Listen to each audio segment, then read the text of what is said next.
2 Kings Chapter Summaries, 1-25. Published by Vise.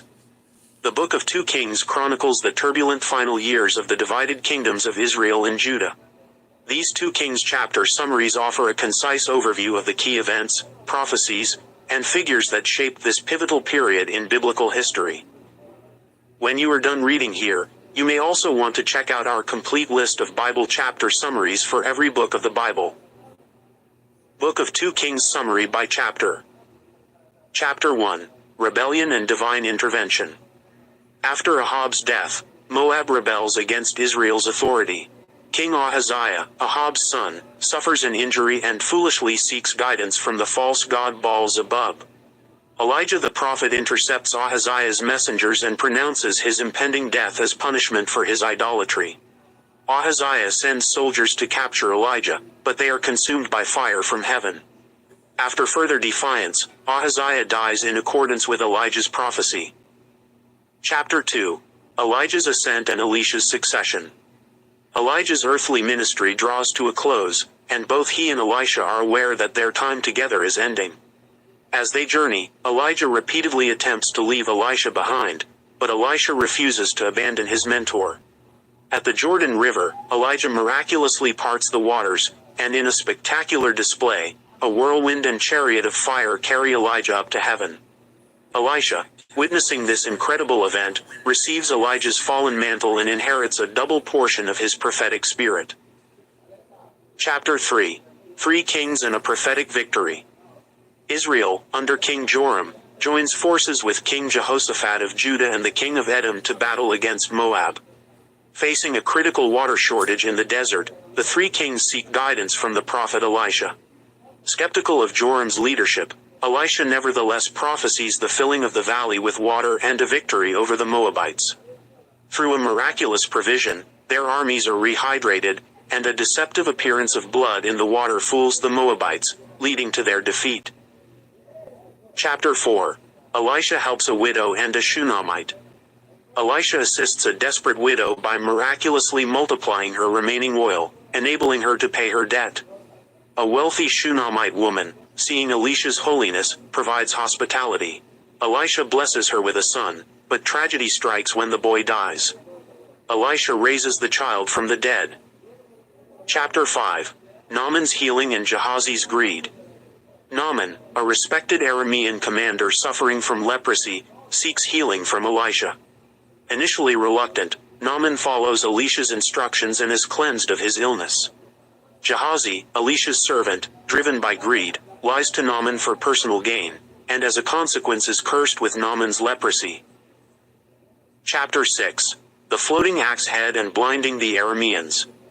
Elisha performs another miracle, making a lost axe head float in water, aiding the prophetic disciples. The Arameans plot to capture Elisha, but he prays for protection, resulting in their blindness. Elisha shows compassion by leading them to Samaria and restoring their sight. Chapter 7. Famine and Prophecy in Samaria. The city of Samaria endures a severe famine under siege from the Arameans. Elisha prophesies an end to the famine within a day. Despite initial skepticism from a royal officer, his prophecy remarkably comes true overnight, causing the Arameans to abandon their siege. Chapter 8. Restorations and an Evil Queen.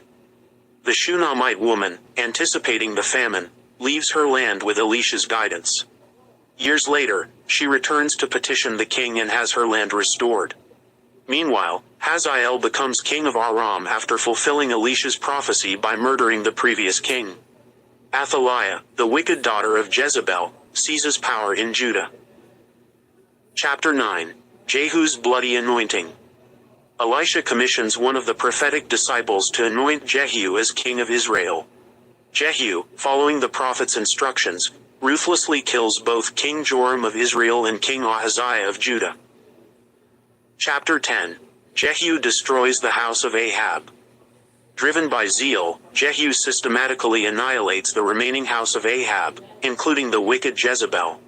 He goes further by deceiving and slaughtering all the worshippers of Baal found in a temple. Chapter 11. Joash crowned king. Athaliah, power-hungry and ruthless, murders all potential heirs to seize the throne of Judah. However, Joash, a baby prince, is secretly saved and hidden.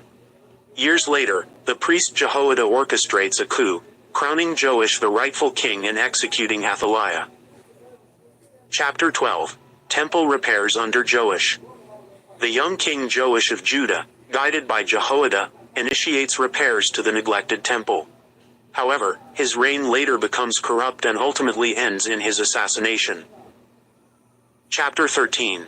Elisha's death and further miracles. Elisha falls ill and prophesies military victories for King Jehoash of Israel. After his death, Elisha's power continues, even miraculously resurrecting a dead man who touched his bones. Chapter 14. 2 Kings of Judah. Amaziah reigns in Judah and initially does right, but his eventual disobedience leads to Judah's defeat. Meanwhile, Jeroboam II reigns over Israel, prospering but maintaining idolatrous practices. Chapter 15. A period of instability. Both Israel and Judah experience leadership changes with a focus on the northern kingdom. Azariah, King Amaziah's son, rules Judah with relative stability, while Israel witnesses a rapid succession of short-lived kings, largely characterized by their wickedness. Chapter 16. Ahaz and the rise of Assyria. Ahaz, king of Judah, embraces idolatry and aligns himself with Assyria, a powerful emerging empire. He even sacrifices his own son to appease the false gods, further distancing himself from God. Chapter 17. Fall of the Northern Kingdom. The Assyrians, provoked by rebellious acts, conquer the northern kingdom of Israel, deporting its inhabitants and effectively ending its existence as a separate nation. This event marks the fulfillment of numerous prophetic warnings about the consequences of disobedience to God. Chapter 18. Hezekiah's Reformation. Hezekiah, king of Judah, ascends the throne and embarks on a significant religious reform. He dismantles the symbols of idolatry, reinstates temple worship, and encourages the people to return to God. Chapter 19. Sennacherib's Threat and Deliverance. Sennacherib, the powerful Assyrian king, threatens Jerusalem, demanding surrender. Hezekiah turns to God in prayer, and through the prophet Isaiah, receives a message of assurance. Miraculously, the Assyrian army is destroyed, saving Jerusalem. Chapter 20. Hezekiah's Illness and Pride. Hezekiah falls ill and receives a prophecy from Isaiah that his time is near. He pleads for God's mercy, and his life is extended. However, Hezekiah's subsequent pride and mismanagement of foreign visitors draw further warnings from Isaiah. Chapter 21. Manasseh's Wicked Reign. Manasseh, son of Hezekiah, reigns over Judah for a lengthy period but reverts back to idolatry and engages in great evil. His actions further distance the people from God and incur divine consequences. Chapter 22. Josiah's Reformation and Temple Renovation. Josiah, Manasseh's grandson, becomes king and discovers the forgotten book of the law.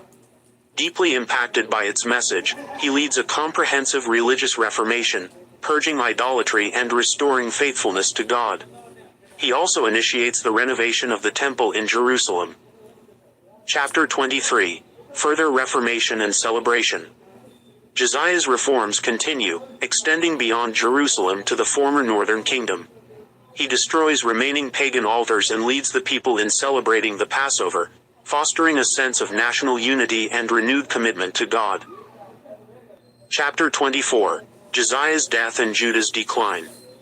Josiah is tragically killed in battle against the Egyptians. His successors, Jehoahaz and Jehoiakim, reign briefly and fail to maintain his reforms, leading the nation back into sin. Judah faces growing pressure from the powerful Babylonian Empire. Chapter 25. The Fall of Judah and Babylonian Captivity. Nebuchadnezzar, king of Babylon, lays siege to Jerusalem and ultimately breaches its defenses.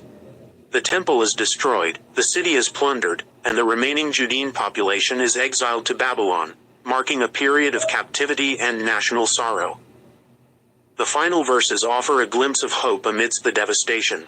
King Al-Marduk of Babylon shows kindness to Jehoiakim, the last Judean king, releasing him from his imprisonment.